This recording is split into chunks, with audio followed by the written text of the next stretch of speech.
we got to wrap it up. Okay. We got to wrap it up.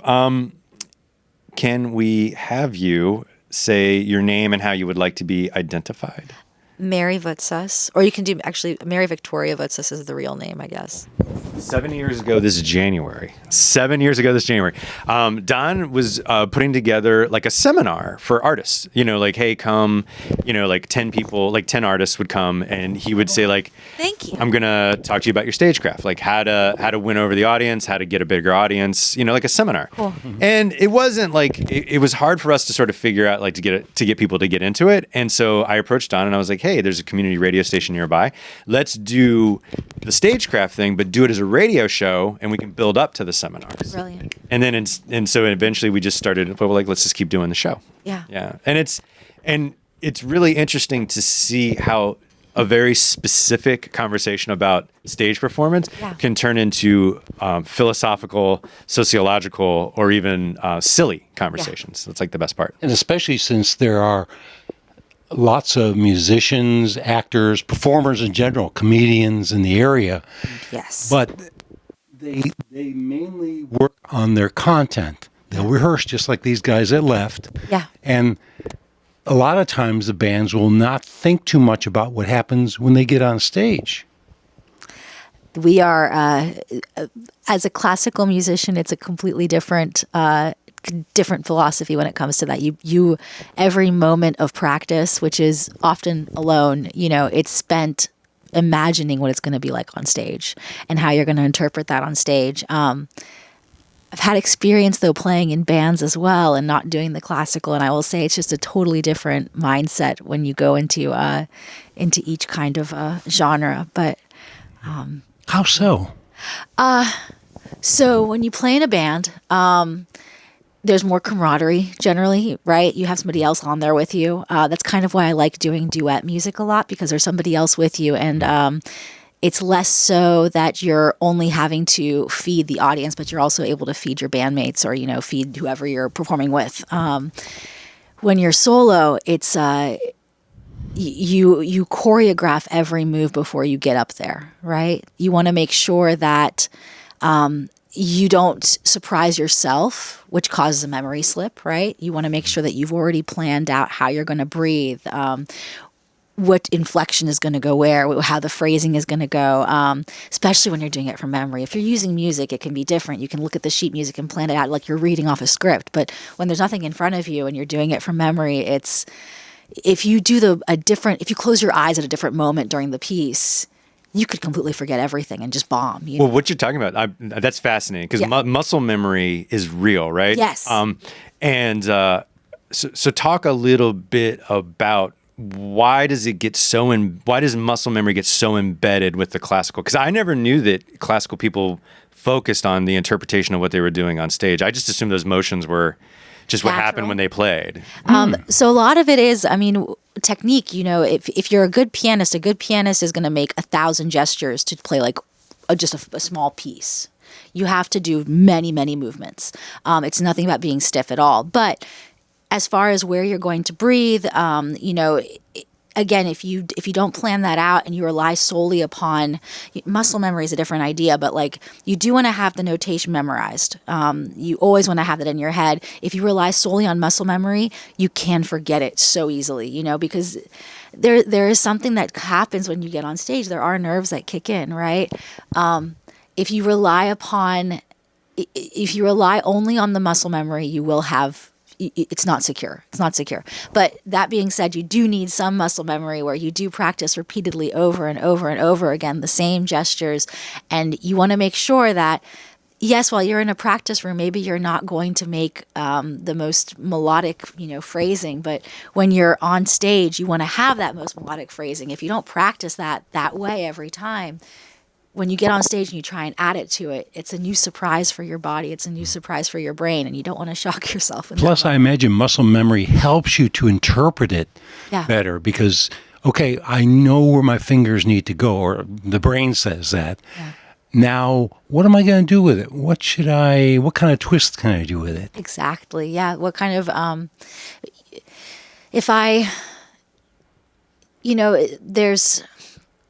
I forget which composer said it. I think it's attributed often to Mozart, but it's the space of like the rests in between. It's not necessarily always the notations that are most important, which, I mean, I think like any producer knows this as well. Like the best moment of any kind of song is when you have that drop, right? Where all of a sudden everything goes away and fades and the audience gets captured in that moment.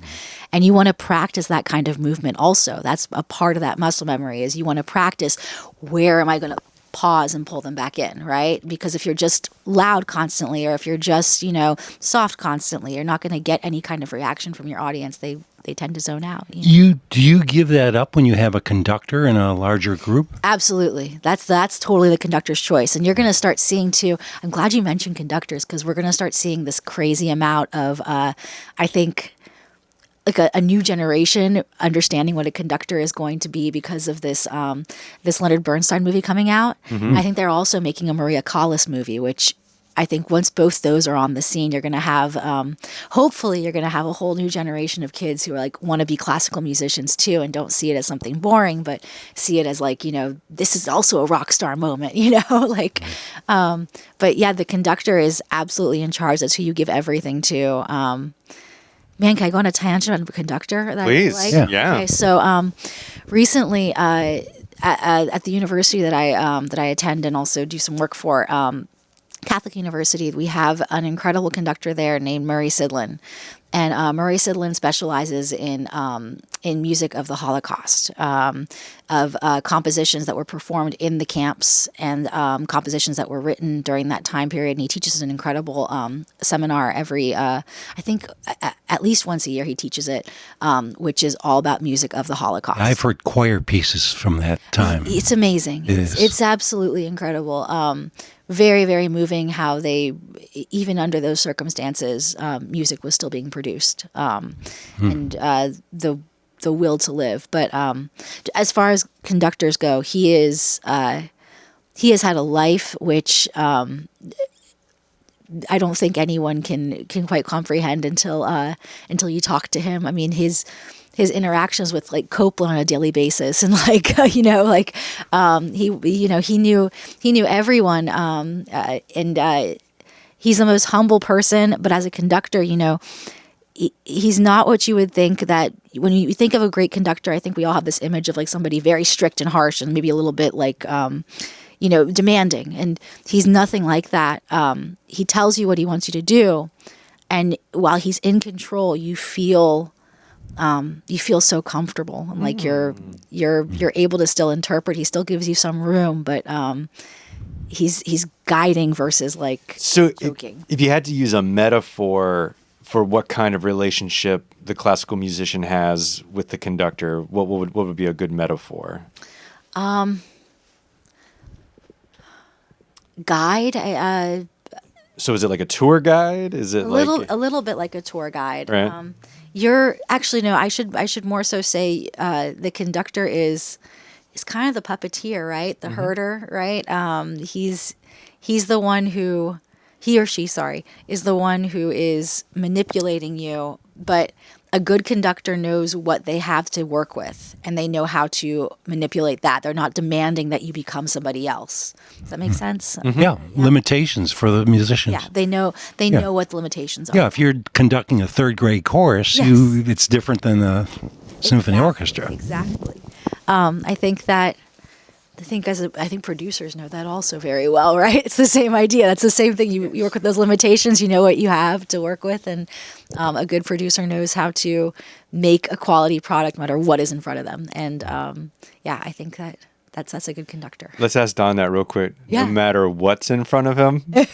No matter what. No matter what. Yeah, I mean, Don's actually really good at even helping people who probably don't even know what they know if they're good at. He can help them figure that out. Right, but I have to figure out beforehand, not beforehand, but during the process, what they're capable of. Because if I push them to what they're not capable of, they're going to become frustrated, and it won't seem, this is not me type thing.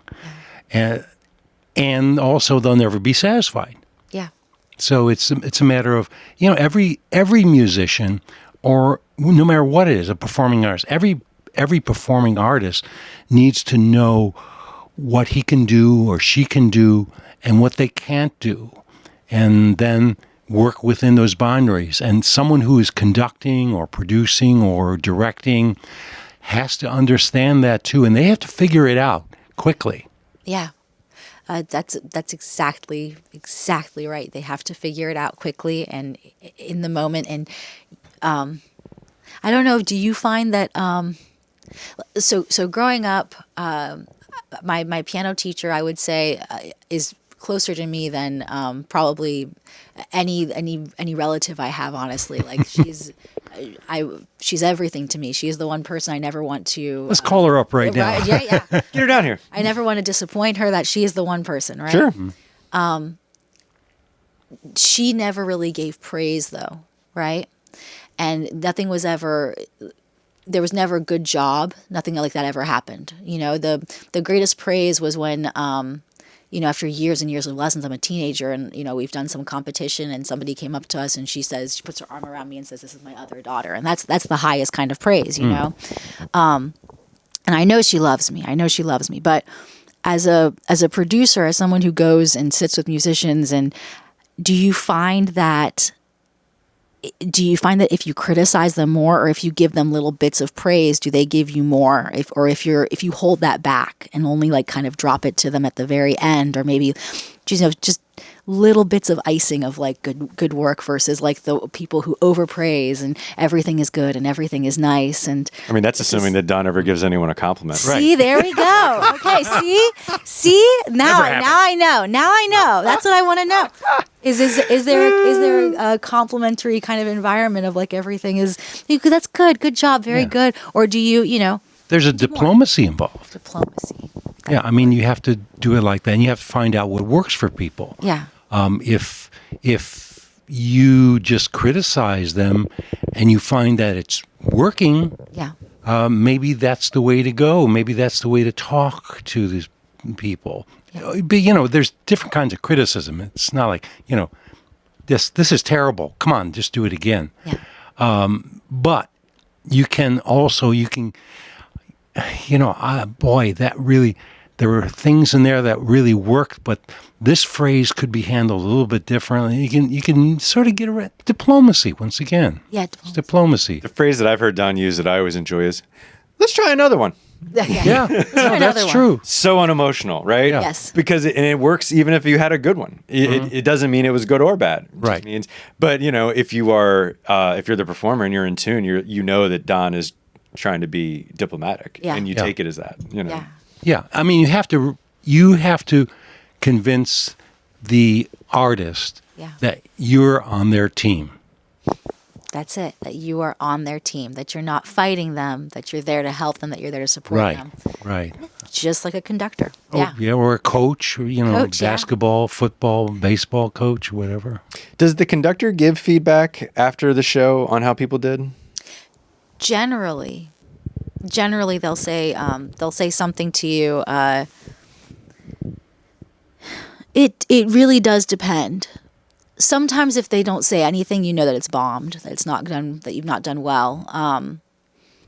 I think overt praise a constant overt praise is also just as ineffective as not saying anything. It's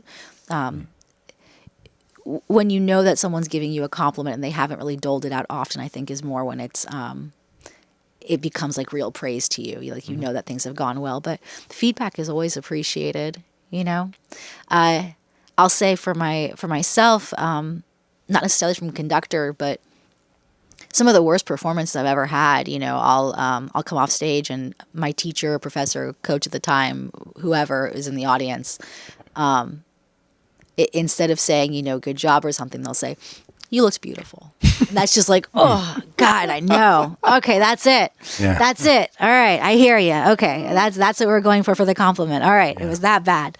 But it looked like you were having fun up there. Yeah, that kind of thing. Yeah, but they had a good time, right? I mean, I don't know, but probably a lot has to do with the fact that, if you are doing something artistic for no money, or if you're doing something for a great deal of money, they feel like they can be, whoever it is, the artistic director can criticize you a little more.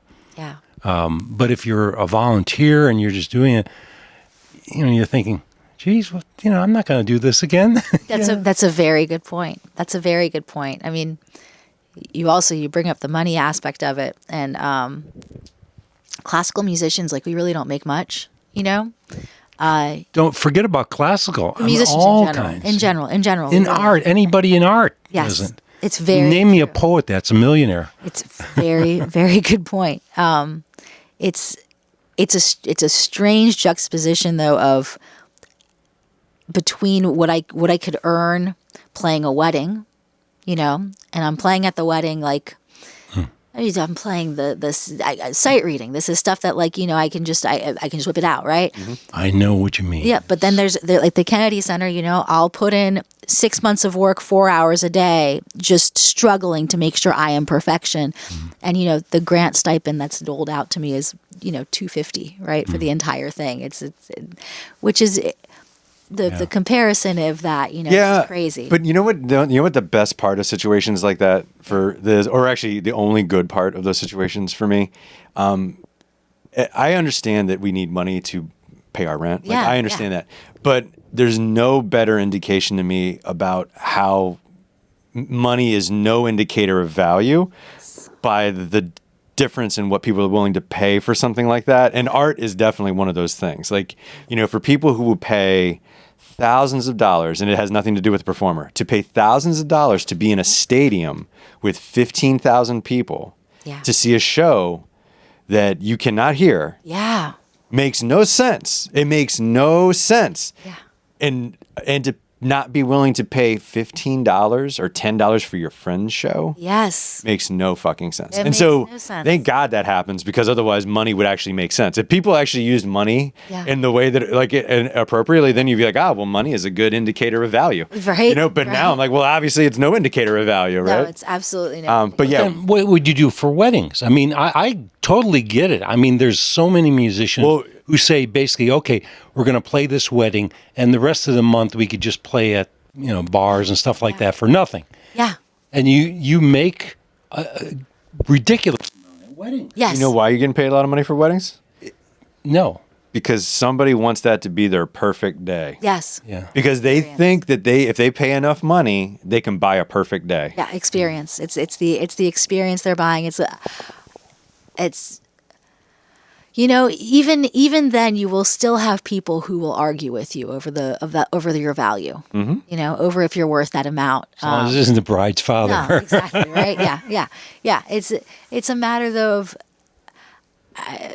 I don't know why. I actually don't even understand the scale of, like, who comes up with the value of a musician for a wedding. And in this area especially, it's crazy. Like, wedding bands make far more than the solo musician does, right? And they put in a lot of work. They do. They put in a lot of work, and they have to bring a lot of gear, and it's a long night for them, absolutely. But the solo performer who is, doing your entire ceremony and has to cater to make sure that you get your timed exact, between each Taylor Swift song that you want for which bridesmaid goes down the aisle kind of thing. Like, that's why are we not all on an equal playing field for money? But it's hard to figure that out. The finances are the most difficult part. But yeah, you get that luxury of, like, maybe I'll play a wedding gig and then I can play a bunch of bars for fun, which, again, also playing the bars can be a lot of work, right? If you're doing like the background stuff, like that's a lot of work. You're a singer, right? I do sing also. I mostly play piano. But yeah. Okay, yeah. but so if you're singing, you're going to sing the same for the wedding as you are in a bar.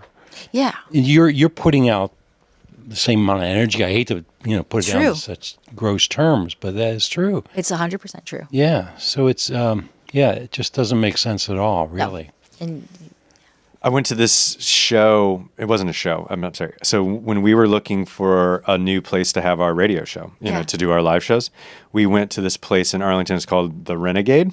Oh, cool. And it was not cool. Oh, not cool. Right, gotcha. But what blew me away, so it was a bar band was playing on a Monday night to 0 people. And when I say 0 people, it was me and the other person. We went there to go see the thing. Okay. They were paying a professional sound person to run the sound for them. And this was on a stage, like a stage with lights and like real deal stuff going on. Okay. And so I was like, so these people, I was like, they're in for like $600, at least $600, right? At least, right? At least for nobody and nothing, you know. And I was like, this just makes no sense to me. Like, why would you even do this? You know? Yeah. because they charge $10 for a beer. Well, that's true. That's true. But if you're charging $10 for a beer for no one who's there, you know, like but if you're paying $10 a beer, you better have music there. Yeah. That's hopefully. That is true. Hopefully. Where are all these conductors going to find work? That's what I want to know. Oh, the conductors find work. When the conductor flood happens from the Maestro. From the Maestro movies. So yeah, that movie, I don't know. We're going to get a whole bunch of them. It's going to be an influx of them. They will exist. They'll find their way. I mean, majority of people who end up becoming conductors, you know, or study conducting, they end up, you know, they're the people who are going to end up in like music education, or they're conducting. A lot of people conduct for churches. Churches are still the biggest payers as far as a steady income goes for somebody outside of teaching. You know, teaching is the other thing that any musician will tell you. They have to teach. We have to teach. There is no other option. We have to teach, right? You cannot survive on anything else, honestly. You can't rely on anything else. And even that's an unstable income a lot of times, right? Yeah, and you mentioned churches. Yeah. Churches are big payers, just like the weddings. But you know, they want to own you for that hour or whatever. Well, and they want to save your soul in the case of the church. Well, no, they want you. They want you to show up. They want to be assured that you are going to be there and you're going to do what you are, you know, have been paid to do. And they get mad if you show up drunk. They do. Learn that the hard way. There you go. Yeah, I music directed actually for maybe 4 or 5 years over for school. No, for the Arlington Metaphysical Chapel. Oh, cool! I went over there one time. I saw a show. There you go. So maybe it was something that I've been to one Arlington church in my entire life, and it's the Metaphysical Chapel. Okay, yeah. So I do. I periodically, you know, I'll get sucked back into that. They won't mind me saying this. They do not pay well because they don't have the finances to pay well, right? And when I found out what real, you know, what I shouldn't say real churches, but like, you know what I mean? Like the big ones, yep. What they pay in comparison, I was like, whoa. Yeah. When I worked at the music store, churches would put in some of the biggest orders. Yeah. And I mean, churches in the middle of nowhere. Like, you know, you would look them up on the map and it would be nothing for miles. There are magazines that cater only to worship sound. Yeah. Worship Sound. Wow. Worship Sound. That's a good name. Yeah. They'll have the full range of the stuff you dealt with at Chuck Levin's. But mostly Chuck's? stuff. I was at Chuck's, yeah. Okay. But mostly in the higher range of the kilohertz. Is that?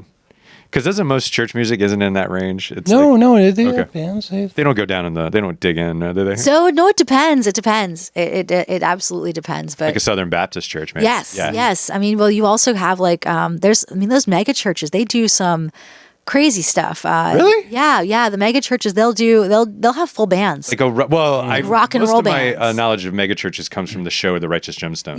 Imagine that. Picture that. That's it. That's what it is. And like, there's like Are they good? Are they good shows? I have substituted. Maybe I shouldn't say the name, but you don't have to. There's a big one in the area. The McLean Bible Church? Yes. Yeah. It's the only. I mean, it's the one. It's the one. Yeah. And they've got they pay very well. Yeah. They better with that. Very well. I mean, it's like they pretty much have like a Starbucks inside that place. It's crazy. Like they've got an incredible sound system. But is it good? Like, is the music good? Like, is it fun? Musicians are great. Yeah. Musicians are great. I think that it's not a genre that I would listen to of music, right? But it's what was it? It's a worship music. sound. Yeah, worship sound, worship music, which I don't. Your repertoire is limited. Yeah, you very much so for them. Yeah, for sure. They are in that. It's coming off more and more like indie rock music nowadays too. I guess I would agree with that. To try and sounds like the Shins. Yeah, a little bit, right? Yeah, it does. It does. It's coming across. Which is like about that. 25 years late to the party, but that's okay. That's fine. At least we're modernizing the sound. Yeah. And artists who work in that and record in that. Yeah. They make some big bucks from their records. Yeah. Because they get a wide audience.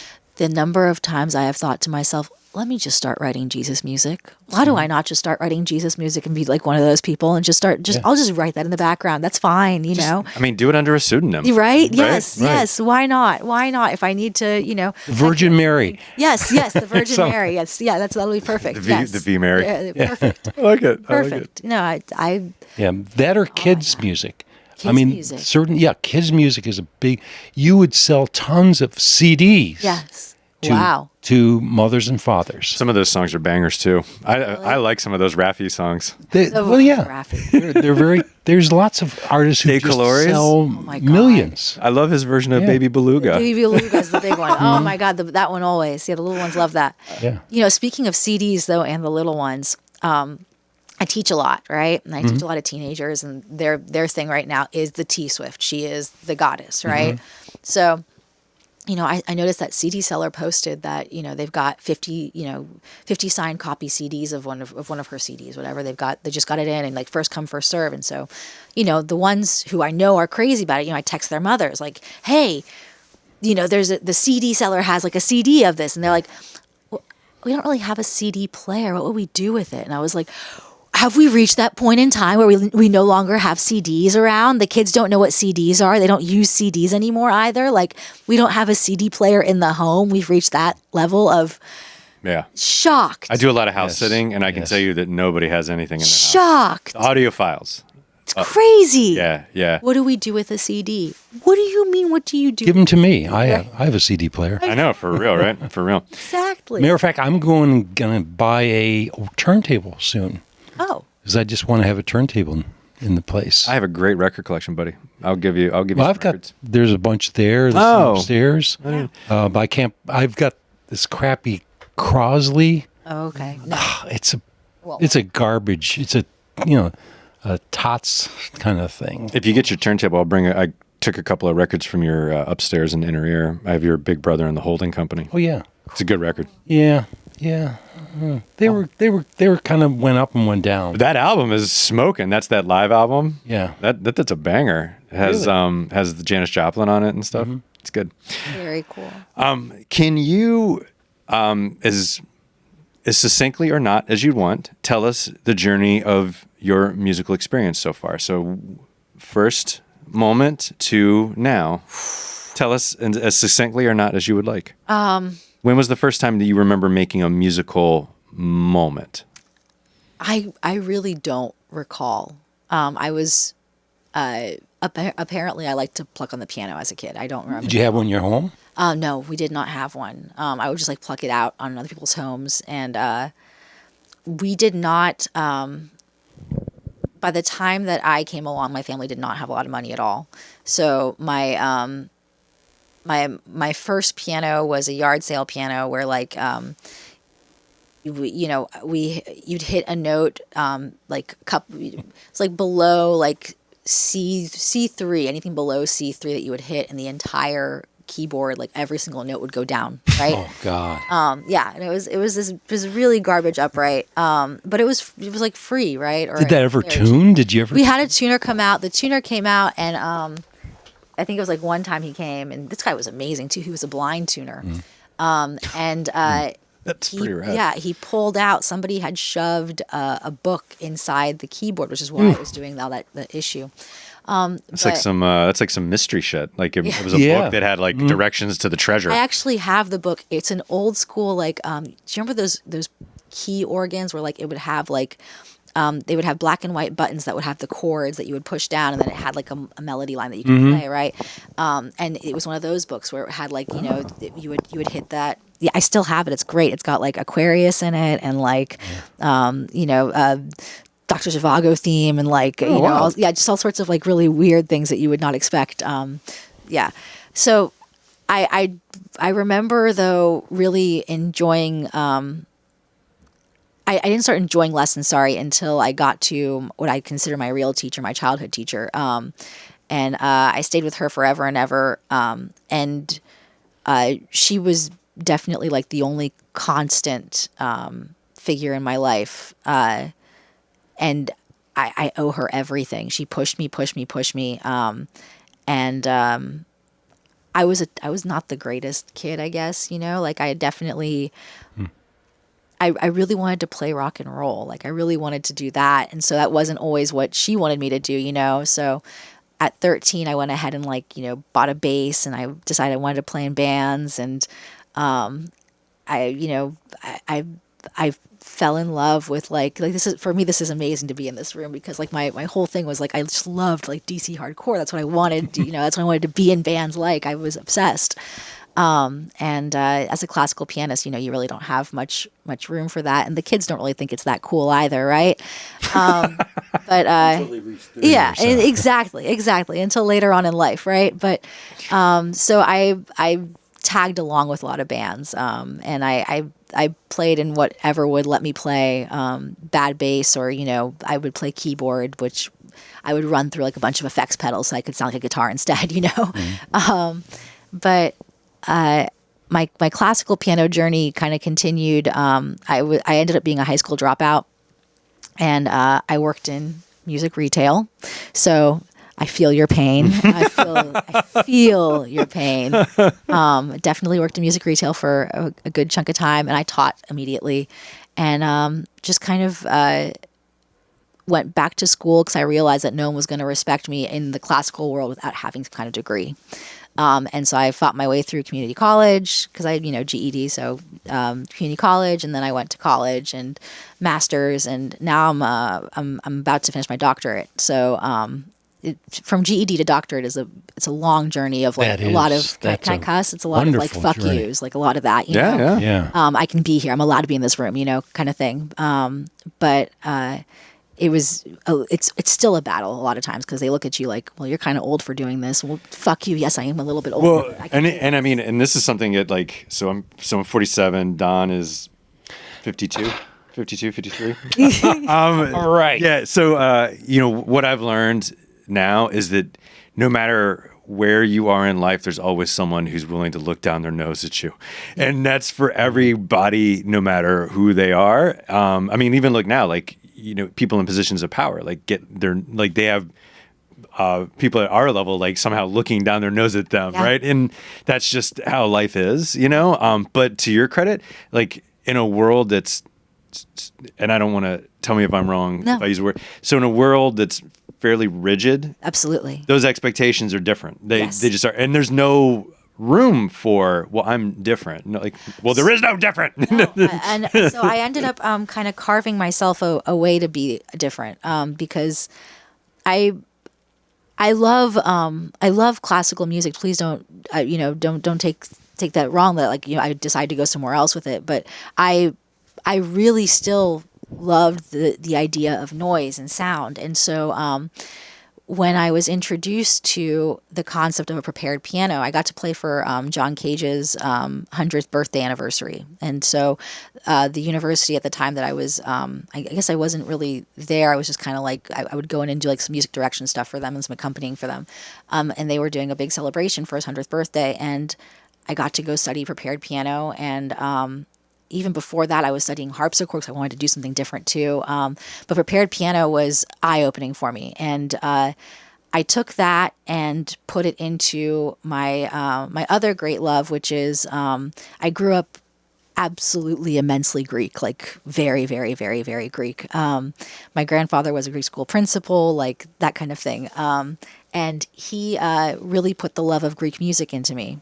So I love classical music. I love hardcore music and metal like a lot. And I love this Greek genre. So Greek folk? Yeah. So what they call the tavern music, rebetika, and it's actually what I ended up, I ended up recording a couple things with that. And I did my dissertation on that as well, on the influence of rebetika into post World War II and what world music now is, and what Greek music is nowadays, modern Greek music. But I took so there was this composer. I'm going to kind of go a little bit of a deep dive, but this composer named Hatzidakis. His big claim to fame is he wrote a song for Brenda Lee, which didn't really chart that high for her.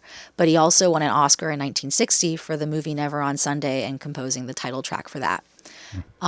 He actually tried to reject the Oscar because he did not want to be known for writing these like poppy songs, but he wanted to be known, especially later on in life, as somebody who wanted experimental music to be like Western experimental music, like the style of John Cage and those envelope pushers of modern classical music to be associated more with his name. And he unfortunately, when he died, he still just kind of never got the recognition, and was always categorized as like the guy who wrote the show tunes, right?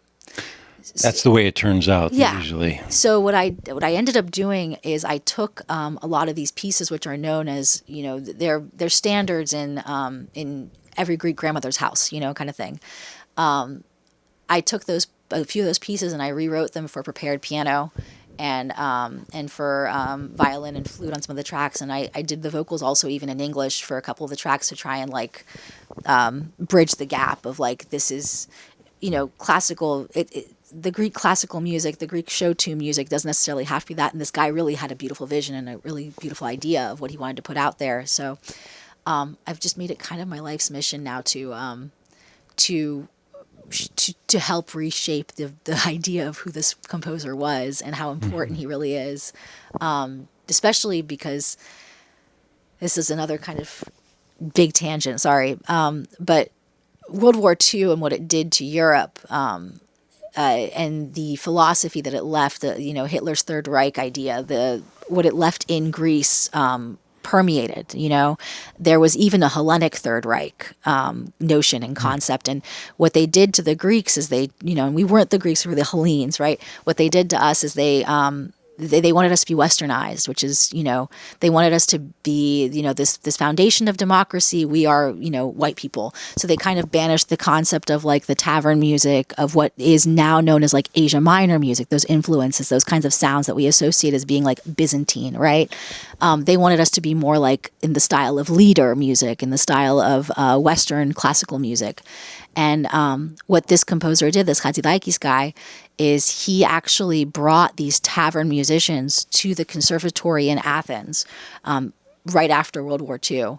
And he had them come and play this Byzantine music, this tavern music inside the conservatory, which it doesn't sound very punk rock and very badass, but it really is. Like he's bringing like, you know, the off the street musician to come and play for like Carnegie Hall kind of thing, right?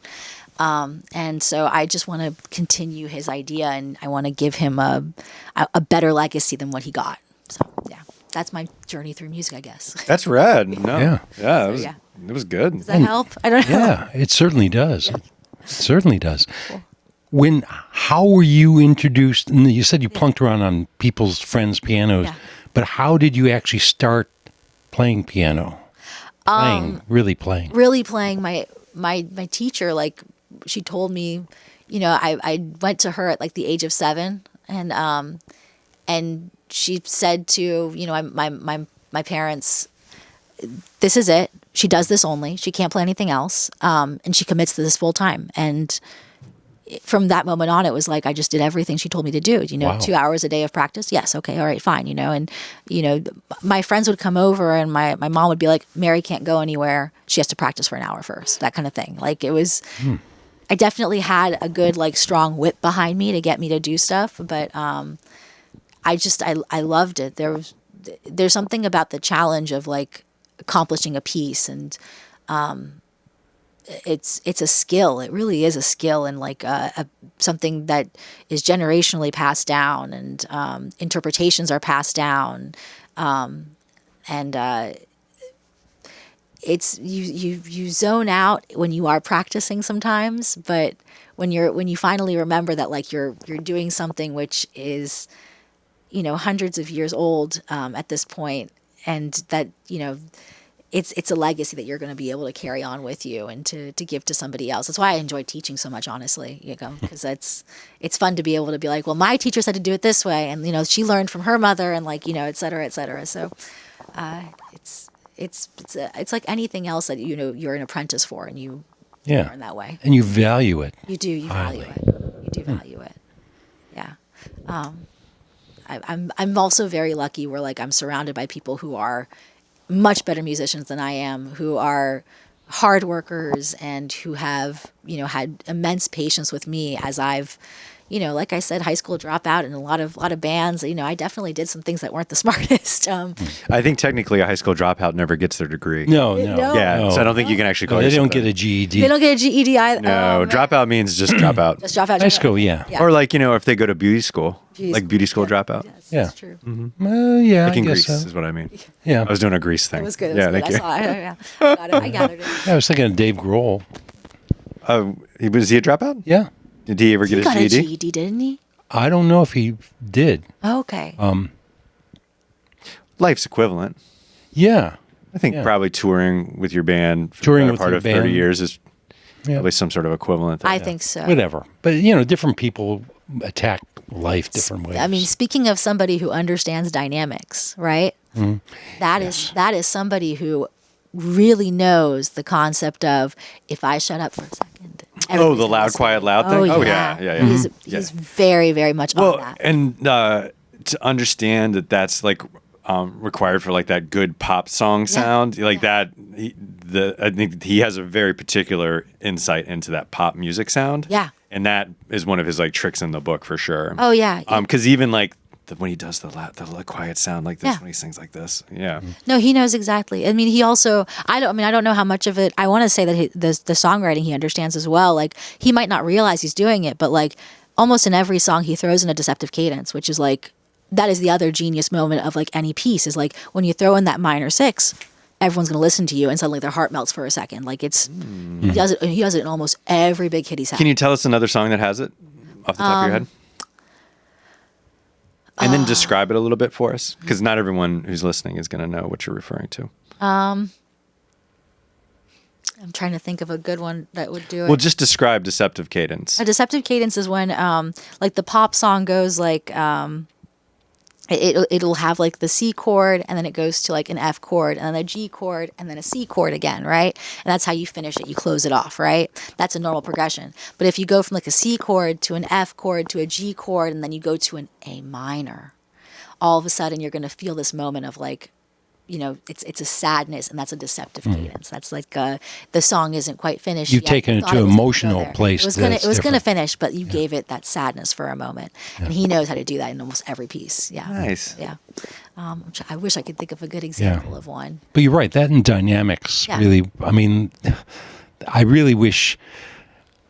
I've got this thing Yeah. about guitar players who just play strumma, strumma, strumma, strumma, strumma, strumma, strumma, strumma, strumma. Yep. And it just is, come on, Yeah. change it up a little bit. Just a little bit.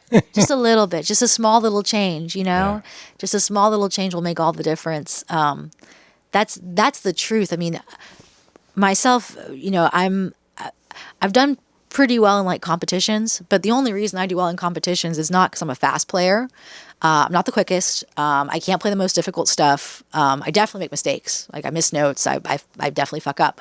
But I'm always a very emotional interpreter, and that seems to always save me. There are certain people who see through it and are like, no, your technique is terrible. But there's at other times it does serve me right that like if you can understand where a note should go in the volume of it and in the feel of it, you can be a really good musician. Anybody can be a really good musician in that sense. Yeah, I mean, if you value the emotional content, well, everybody has different values. Some people value the accuracy of notes. Yeah. And with those people, you can't argue. I mean, go ahead, get the best, get it very accurate and see what you have. Yeah, no, the accuracy is important, but also like, again, with that songwriting idea, I think you can look back on a lot of records like 64 to like 68 is a wonderful time for records, right? You've got like bands like the Left Bank, right? And the Left Bank come on the scene, and this kid is like, 17 when he wrote like Pretty Ballerina. He wrote at like 17, right? You can't tell me, though, that he's not a classical trained pianist. That has to be a classical trained pianist who's learned over the years how to manipulate dynamics and how to move with like each chord and how to create those like different cadences and those different feels through classical music and turned it into pop music. And that's something which I feel like we have kind of lost that idea of like how important it is to have that foundation of the classical sound in developing into these pop musicians, because pop musicians are incredible. Like a lot of them, Dave Grohl, I'm going to go back to, great example of somebody who I'm certain he had some sort of background where like there was a band teacher who taught him something at some point, which had to have some relevance in like how you form a song structure or like how you count or something, right? Like there has to be somebody there in the background who gave him some kind of music lesson, right? But he took that and he's put it onto a platform where he's now considered probably one of the most influential songwriters of like the past 20 years, right? I would say. Probably so. But why can't musicians, your great, vast, wide area of musicians, when they listen to good songwriters, why can't they pick up on that? Why can't they figure out like what? Figure out, hey, these dynamics works, or changing the emotion up, play that A minor 6 chord works. Why can't they figure that out? Honestly, listening. There's a big problem. I think it's not just musicians too, but I think there's a problem in general with people having trouble listening. That they don't understand the idea of just you need to listen and you need to learn from somebody else. You're not always endowed with knowing everything immediately, right? You have to wait and listen and see what someone else does and take from that kind of influence. I think far too often, and you see it. I really think you can start seeing it now as like this, as my generation has grown up and started taking a hold of, positions of power in this world, right? You can see that there's a lot of people who were always told that they knew everything and they don't need to listen to anybody else's opinion. Well, I mean, that's like that's literally like the people that the media likes to claim are disruptors, are people who just did it. Yeah. And you're like, but they like left a trail of blood and fire, too, and so like I kind of wish they hadn't done it, but there's a mark of success, like that's looked as success, like oh they just figured it out as they went, and you're like, well, most people do, but it's not a measure of success. I agree with you. People don't listen. No, you just have to take the time to listen to somebody else, and you also need a good teacher to show you it. There's no way around it. Like you can just pick it up and you can just like imitate it and copy it totally, but still you're learning from somebody else. Whether you're like having an actual human being tell you this is what's occurring, you're still listening and figuring it out and trying to interpret it for your own, right? But it's that's also, I think you probably know this. People don't take criticism very well sometimes, right? Like, sure. Yeah. So, especially artists who get criticized all the time. Yeah. I mean, so their skins are a little bit thin. Yeah. Because they've been beat over the head too much. They're either a little bit thin or they're extremely thick. Like, yeah. I would say I have a high tolerance for fucking up and getting back on the horse, like kind of thing, like I have had some really, really, really bad performances in my life. I had some really good ones, but really bad, like absolute bombs where I know others who would not have gotten back on that horse and, who would have not continued on with it. But you've got to have the kind of skin where like, okay, rejection is here. I accept it. Okay, I move forward, kind of thing. Or this person is telling me this sounds bad. Okay, I need to go ahead and try and change it. And if you don't have that kind of foundation from a young age, I think it's harder to then accept that when someone else does that to you later on in life. Yes. Yeah. So. Yeah, and then there's the natural reaction that some people have where, I've always done it this way. This is the way people seem to like it, and I'm going to continue doing it this way. So shut up. I do like, culture is garbage. I hate culture. And I like it on blue cheese. Oh God, I love a good cheese. Oh my God, like a Gouda, like a smoked Gouda. Gouda's maybe a great. cheddar. This is like vegan porn right now. I always tell people, I'm like, giving up meat would be easy, but giving up cheese, Yes. are you insane? Are you insane? You got me off. You got me off topic. I can't remember what we were talking about before. I'm going to make a pizza when we're finished. Oh, are you making homemade pizza tonight? I'm making a pizza, motherfucker, with some great mozzarella. So we live in this sort of like a time where we have these two sort of like weirdly opposite opinions where we say, and we actually said this on the show recently, we're like, don't let people tell you who you are, but then we're also like, listen to criticism when it comes to you, and it's like, well, and I've experienced this myself. I've said this where I've told people like, well, I need to have some constructive criticism. And then they give it to me. I'm like, but not that. I didn't want to hear that. I wanted to hear something I knew, And so, and to just, to give artists a little bit of a break, I do think most people who make great art are somewhat can be more sensitive sometimes because they are slightly in tune in different ways. Sometimes that hypersensitivity is because they're able to see and experience things in a different way that allows them to be creative. Sometimes that can make people hypersensitive because they are sensitive to things, But yeah, everyone should have someone that they can listen to for credit. Don's my guy. Don will give me the straight shit most times. Yeah. But if you don't, I'm lying. I know, but most people don't have that. And it's really hard to find someone that you can have a safe environment in which you can have those discussions with. Totally. Because I don't want to hear criticism from people I don't respect. That's another right. That's another big factor. Yes. If you don't respect the individual who's giving the criticism, that can be really hard to swallow. And when I say not respect, I don't even mean like you suck. I just mean like I don't know you. I don't know what you're into. I don't know your shit. You saw me do one thing one time. I don't know who the fuck you are. That's true. That's true. That's all I was going to say about that. Classical competitions are not somewhere that you want to be then, because that environment it's kind of strange. It's an environment where they want you to mess up, kind of. Yeah. It's really weird. I totally understand that. They want you to mess up. They want to have that moment of like, let me shit on you. Yeah, because it's a survival of the coolest type environment. Yes. It's a lot of gatekeeper situation. Yes, gatekeeper. That's the term. Yes, that's it. Yeah. But most things. This is a bold declaration, right? Most things, when you start getting to an area of exactness, that's not a word. There starts to become that, once you're like, well, this isn't part of the art movement. Yeah. Right. This isn't relevant. This is derivative. Right. Now all of a sudden we're in a gatekeeper world. Right. And anything that, and sometimes money is a part of this, but definitely legacy, fame. When you start getting into that area, oh my God, the gatekeepers come out. I mean, when you get into the money aspect of it, and money has absolutely shaped the progression of music more than anything else. While the idea of raw talent, I think that talent has had more of. Sorry, I should rephrase. Money has shaped the course of classical music as we know it. I think that there has been this opening and gateway for raw talent, but even like in the early days of what we would consider as what they considered rock and roll, which really was more like blues, like even then money had a massive influence on that. Money and race had a huge influence on that as to who actually got, the credit and who actually got the time and the airplay and, the accolades over time as well, right?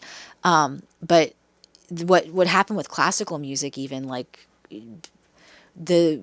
have you heard of like the idea of like serialism and 12-tone theory? So 12-tone theory is this idea of So we live with 12-tone theory is something that came out of the pocket of somebody, like the man who started that idea, that school. The only reason that school was able to continue on and to have a grounding is because he had very deep pockets. He was able to fund these musicians and fund these composers, and we have a lack of that now. I mean, but still, the places that you see that are able to produce new compositions and are able to get their music played still at these different festivals, it really requires you to have a financial backing of some sort. Well, I mean, even so this came up.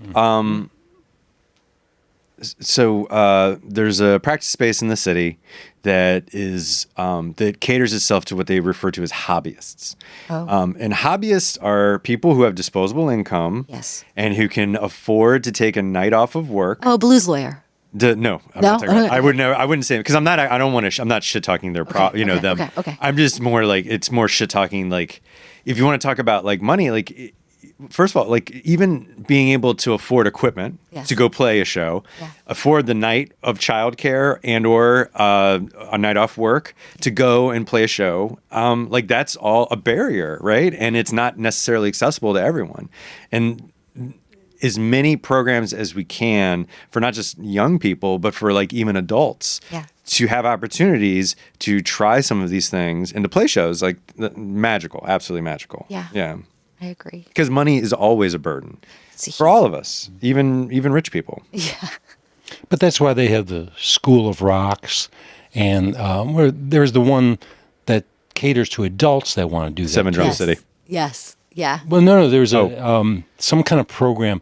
They will supply the musicians, yes. professional musicians, and you are the front man. Stop, really? Yes. That's brilliant. Wait. Yes. So we should do that. I saw it on TV. I forget what it was called, but basically they have like 4 musicians that had a name for themselves way back then. And they will, maybe practice a few songs with this hobbyist. Yeah. And then they'll go out and I guess they've got their own stage somewhere and they will play in front of people. And it's great. This hobbyist, he's on top of the world, he or she. Happy as can be. Absolutely. There's that happens. There's I don't want to bring up instances. I know of particular instances where it's very, very potent. It's a drug. Yeah. I can see that. Punk rock karaoke. Yeah, there's one. About that. There's that. And because those are punk rock guys, right? Those are or punk rock people. Any karaoke. Yeah. Karaoke's basically you've got the backup band, although it's but the punk rock at least it's live band. It's when punk rock karaoke is live band. Yeah. Live band. Hey, I'm pretty sure those are people from some of those bands are like it's people from the bands. Really? Yeah, because it's good money. It's a franchise now. Punk rock karaoke. Oh, okay. Really? You can't have punk rock karaoke unless you pay the punk rock karaoke. Wow, I didn't know that was a thing. Yeah. I didn't Amazing. know that. Yeah. Amazing. Monetize it all. Everything's a Monetize franchise, it all. baby. Punk rock especially. We are so monetized nowadays. Amazing. That's Yeah, incredible. that is something. What is did you ever see that movie SLC Punk? Oh, I haven't seen that in years. And there's a great line where he's like, son, I didn't sell out. I bought it. I bought it. Yeah, I bought it. Yes. Yeah. That's what it is. True. That's what it is. Very true. Very true. It's it's funny to me to sometimes hear younger people talk about like when the older people get together and like do their reunion tours. Yeah. And you're like, and you can see, I see the point. I totally see the point. But you're like, listen, when the man brings the truck of money to your door and says, can you get together with the people and do another tour? Totally. I hope to God you say yes. Because Oh my why? God. There's a story of a guy in this area. I'm not gonna say his name, but he's a guitar teacher in this area. And when I used to do the music retail, he taught at one of the stores. And I'm trying to figure out his story, and he's like, I'm from Moldova. And, I figure out slowly that he's actually the songwriter and was in the band for this song that became a massive hit in the early 2000s. This Maya He, Maya Ho. Sure. Right? Yeah. They were offered $1 million to reunite, and the lead singer said no because he wanted to go sing with the band him instead. Could you believe that? Could you believe that you would turn down $1 million to go and sing with him instead? Of just getting together and playing this song. Wow. A couple of tours. It's hard for me to imagine. Okay. Yeah. There are bands right now that I know that would happen to. Really? Oh, yeah. Absolutely. Wow. Who've been offered millions. And, Sure. And they were like, nah. Sure. Yeah. Really? I think, but if someone, okay, I'm not a millionaire and I've never had $1 million. If someone said to me like, yo, we'll give you $1 million if you like go on a book tour with your ex-girlfriend. Yeah. Oh, yeah. Not gonna do fucking it. chance. Not a gonna fucking do 2 it. million. Yes. Yes. 1 million. Not enough. Not enough. Not enough. Okay. All right. I see it now. Yeah. I can see it now. So I'm sure we could find someone that'd be like, yeah, okay, how about $1 million? You'd be like, yeah, a little more, maybe a little more. Fair. Fair. So sometimes I think, and that's what's great about, bands is, and I don't read a lot of like band books because that stuff is just, it's not my jam. I'm just not into that stuff. But like oftentimes you find out it's like these innocuous arguments or decisions that like led to these like world-changing things, where it was like someone pissed someone off and so they didn't do the thing, Yep. And you're like, what? Like how did it all change with this one minor thing? Yeah. Or a little gripe or, two people who couldn't get along and so they couldn't make $1 million because they just couldn't not argue. Okay, let's stop talking about the Eagles. Come up every time. No one likes the Eagles. It's okay. I like their songs. It's rough. It's rough. You don't enjoy the Eagles music? No. It's okay. I'm sorry. I'm sorry. I'm an Eagles fan. I enjoy the Eagles They music. have good harmonies. I literally was Sure. singing Desperado this morning at the top of my lungs. Oh man. I mean, talk about some. It's it's okay. It's decent songwriting, but it's just one of those bands that I really can't listen to. I really can't do. Oh, I totally understand. I can't do it. I would my partner does not listen to it. She does not enjoy it, and she enjoyed the Eagles when she was young. Yeah. But now she's like, no. She's like, I'm not listening to that shit. No.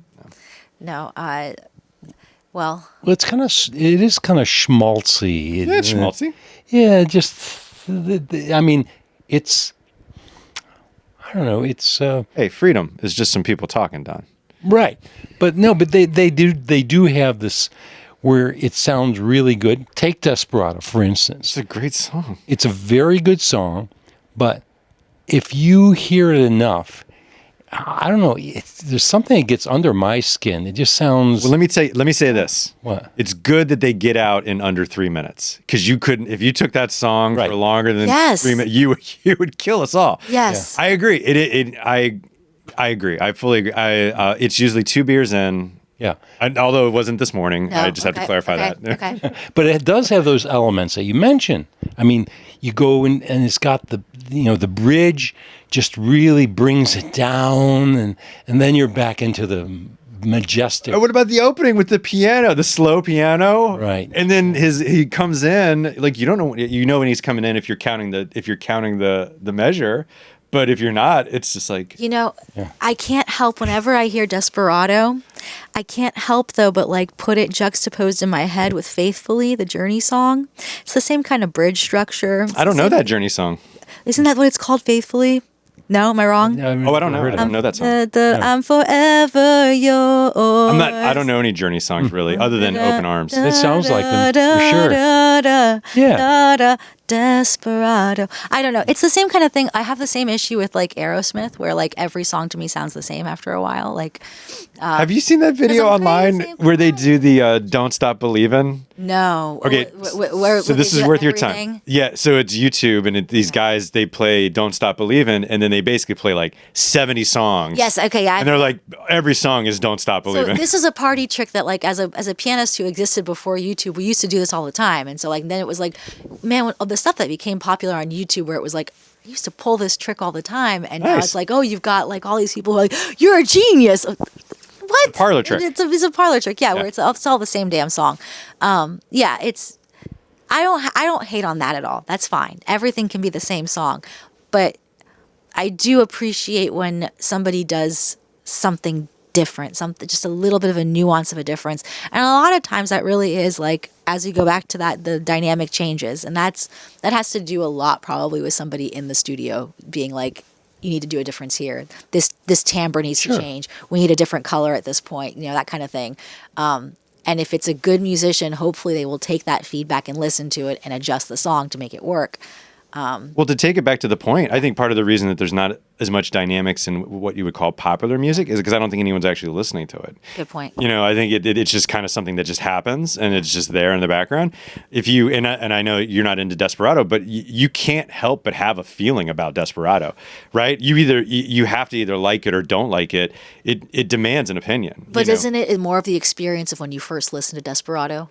Isn't it more of that, of like what was happening around you? Well, yeah, but I guess the Sure, point I'm making situational Yeah. for sure. is it's not just a blob of one mid, which is kind of like where modern music is. It's like just this one sound from beginning to end, with like a slight variation of that sound. Yeah. And it just sounds all very similar to me. And I don't mean like the same song. I just mean like it sounds like the same sound, going across the board. It does. I'm here in this room, and so I keep thinking of the DC stuff, and there is one song that always comes to mind for me, which again, experiential, that possibly that as well, but it is on the same line where it's one sound, one volume, but it's probably one of the most impactful songs at least for me, that I've ever heard in my life. It's that "So Tired" song from Fugazi. Oh, sure, yeah. And there's nothing to it which says to you like this is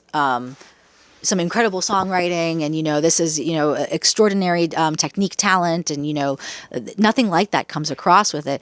But it's the I would argue, please, even though I didn't record that, of course, it's the fact that, and he said basically, okay, you start with a good song, Yeah. and then you have to arrange it. That's the most important thing. Yeah. But that song, it sounds like it could break down any minute. Exactly. Yeah. And that's the dynamic. It's sort of pulling you through. Are we going to go farther? And that's the genius of that. That's Yeah. the genius of that. That's where the dynamics Exactly. come to play. Yeah. Yeah, there's so many. Yeah, YouTube's full of that song being pulled apart and all that. Really? Yes. Oh no! Why? I Oh. hope it's in a good way, but I mean. Oh, it's in a good way. Oh, okay. Like good. dissecting it. Dissecting it. Okay. Yeah. Okay. Yeah. No, We're it's dissecting it and- genius. Yeah. It's genius. It is. And there was some other. He was asked to use that song for some commercial, I think, Oh God. for some ungodly amount of money. Once again, you're back to the money aspect. Yeah. But he didn't take it up. And it's you get into this thing where, okay, if a struggling musician had that offer to them, Yeah. they would be on it in a second. Yeah, I mean, that's as much as it used to make me sad when a beloved song would be used as a commercial. Mm-hmm. It used to make me sad. And then as I started to become more friends with artists and musicians, then I was like, you know what? I'm not sad. I just hope someone got a really good payday out of that. Yeah. A paycheck. From Because my attachment to the song is so irrelevant to the experience, for anyone outside of myself. Yeah. But that doesn't change the fact that I still like when they use a song in a way that's so antithetical to the meaning of the song. Yes. That always like weirds me out a little bit. Like Everybody Wants to Rule the World being used for like a bank company. It's weird. And I'm like, what the shit is Yeah, it's happening right now? weird. But It's weird. but then I'm like, It's those weird. guys, man, I hope they got I hope they're because rolling that's TD in Ameritrade. I hope they got a big paid out of that. I hope they got a big paycheck from it. Yeah. Oh, like I hope that's some generational wealth. Right? If you can amass that, that's what we all really want, is to build that eventually. Well, rest assured, they do pay well. Good. There you go. Yeah, the commercials do pay well. Yeah.